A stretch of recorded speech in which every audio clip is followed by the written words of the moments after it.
Hello friends, എല്ലാവർക്കും സ്വാഗതം പുതിയ വീഡിയോയിലേക്ക്.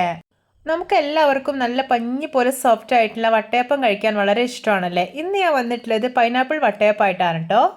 വീഡിയോ കണ്ടിട്ട് ഇഷ്ടപ്പെടുവാണെങ്കിൽ ലൈക്ക് ചെയ്യുക, ഷെയർ ചെയ്യുക, കമൻറ്റ് ചെയ്യുക, ചാനൽ സബ്സ്ക്രൈബ് ചെയ്യാനും മറക്കരുത്. പിന്നെ ഫേസ്ബുക്കിലൂടെയാണ് വീഡിയോ കാണുന്നതെങ്കിൽ പേജ് ഫോളോ കൂടി ചെയ്യണേ. അപ്പോൾ നമുക്ക് നേരെ വീഡിയോയിലോട്ട് പോവാം.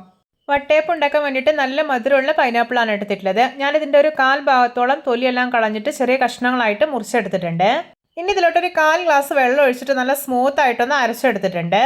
ഇനി ഇതിലേക്ക് വീണ്ടും ഒരു 1/4 ഗ്ലാസ് വെള്ളം ഒഴിച്ചു കൊടുക്കാം. എന്നിട്ടൊരു സ്ട്രെയിനറിലേക്ക് ഒഴിച്ചിട്ട് നന്നായിട്ടൊന്ന് അരിച്ചെടുക്കാം. ഇപ്പോൾ ഞാനിതൊരു 2-3 തവണ സ്ട്രെയിനറിലേക്ക് ഒഴിച്ചിട്ട് നന്നായിട്ട് തന്നെ അരിച്ചെടുത്തിട്ടുണ്ട്. നമ്മുടെ രുചികരമായിട്ടുള്ള പൈനാപ്പിൾ ജ്യൂസ് ഇവിടെ റെഡി ആയിട്ടുണ്ട്. ഇനി ഇതൊന്ന് മാറ്റി വയ്ക്കാം. ഞാനിവിടെ ഒരു മിക്സിയുടെ വലിയ ജാർ എടുത്ത് വെച്ചിട്ടുണ്ട്. ഇതിലോട്ട് 1 ഗ്ലാസ് വറുത്ത അരിപ്പൊടി ഇട്ട് കൊടുക്കാം. ഞാനിവിടെ പത്തിരിക്കും ഇടിയപ്പത്തിനും എടുക്കുന്ന അരിപ്പൊടിയാണ് എടുത്തിട്ടുള്ളത്. ഇനി ഇതിലോട്ട് ഒരു 1/4 ഗ്ലാസ് തേങ്ങ ചിരകിയത് ഇട്ട് കൊടുക്കാം. പിന്നെ ഒരു 1/4 ഗ്ലാസ് ചോറാണ് ഇട്ട് കൊടുക്കുന്നത്. ഞാനിവിടെ മഞ്ഞക്കുറുവയുടെ ചോറാണ് എടുത്തിട്ടുള്ളത്. നിങ്ങൾക്ക് ഏതൊരു ചോറ് വേണമെങ്കിലും എടുക്കാവുന്നതാണ്. ഇനി ഇതിലോട്ട് മധുരത്തിന് ആവശ്യമായിട്ടുള്ളൊരു 7 ടേബിൾ സ്പൂൺ പഞ്ചസാര ഇട്ട് കൊടുക്കാം. പിന്നെ നല്ലൊരു ഫ്ലേവറിന് വേണ്ടിയിട്ട് 4 ഏലയ്ക്ക തൊലി കളഞ്ഞ് ഇട്ട് കൊടുക്കുന്നുണ്ട്. ഇനി ഒരു കളറിന് വേണ്ടിയിട്ട് 1/4 ടീസ്പൂൺ മഞ്ഞൾപ്പൊടി ഇട്ട് കൊടുക്കുന്നുണ്ട്. ഇനി ഇതിലോട്ട് നേരത്തെ റെഡിയാക്കി വെച്ചിരിക്കുന്ന പൈനാപ്പിൾ ജ്യൂസ് ഉണ്ടല്ലോ, അതൊരു 1/4 ഗ്ലാസ് ആദ്യം ഒഴിച്ചു കൊടുക്കാം. ഇനി ഒരു 1/4 ടീസ്പൂൺ ഇൻസ്റ്റന്റ് ഈസ്റ്റ് കൂടെ ചേർത്തിട്ട് നല്ല സ്മൂത്ത് ആയിട്ടൊന്ന് അരച്ചെടുത്തിട്ടുണ്ട്. ഇനി ഇതൊരു ബൗളിലേക്ക് മാറ്റി കൊടുക്കാം. ഇനി ഒരു 1/4 ഗ്ലാസ് പൈനാപ്പിൾ ജ്യൂസ് ജാറിലേക്ക് ഒഴിച്ചിട്ടൊന്ന് കഴുകി ഒഴിക്കുന്നുണ്ട്. ഇപ്പോൾ ഞാൻ ഈ ഒരു മാവിലോട്ട് ടോട്ടൽ 1 ഗ്ലാസ് പൈനാപ്പിൾ ജ്യൂസാണ് ഒഴിച്ചിട്ടുള്ളത്. എന്നിട്ട് നന്നായിട്ടൊന്ന് മിക്സ് ആക്കി എടുത്തിട്ടുണ്ട്. ഇനി ഇതൊരു 2 മണിക്കൂർ റെസ്റ്റ് ചെയ്യാൻ വേണ്ടിയിട്ട് മാറ്റി വെക്കാം. ഇപ്പോൾ ഇത് 2 മണിക്കൂറിന് ശേഷം മാവ് നല്ല പെർഫെക്റ്റ് ആയി തന്നെ ഫെർമെന്റ് ആയി കിട്ടിയിട്ടുണ്ട്. ഇനി നമുക്ക് വട്ടയപ്പം ഉണ്ടാക്കിയെടുക്കാം.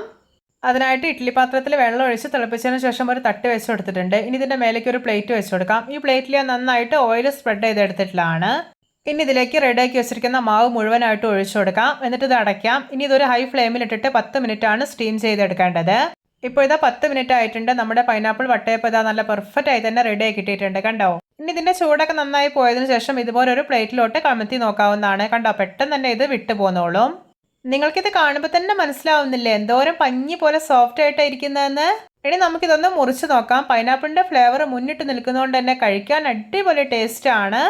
വളരെ കുറഞ്ഞ ഇൻഗ്രീഡിയൻസ് മാത്രം ഉപയോഗിച്ചിട്ട് വളരെ ഈസി ആയിട്ട് തയ്യാറാക്കാൻ പറ്റുന്ന നല്ല രുചികരമായിട്ടുള്ള പൈനാപ്പിൾ വട്ടയപ്പമാണിത്. ഈ ഒരു ക്രിസ്മസിന് നിങ്ങൾ എന്തായാലും ഇതുപോലെ ഒന്ന് ഉണ്ടാക്കി നോക്കണേ. എല്ലാവർക്കും എൻ്റെ പൈനാപ്പിൾ വട്ടയപ്പം റെസിപ്പി ഇഷ്ടപ്പെട്ടെന്ന് വിചാരിക്കുന്നു. ഇഷ്ടപ്പെട്ടാൽ സപ്പോർട്ട് ചെയ്യാൻ മറക്കരുത്. അപ്പോൾ ഇതുപോലെയുള്ള വെറൈറ്റി വീഡിയോകളായി നമുക്ക് വീണ്ടും കണ്ടുമുട്ടാം. Okay, bye bye.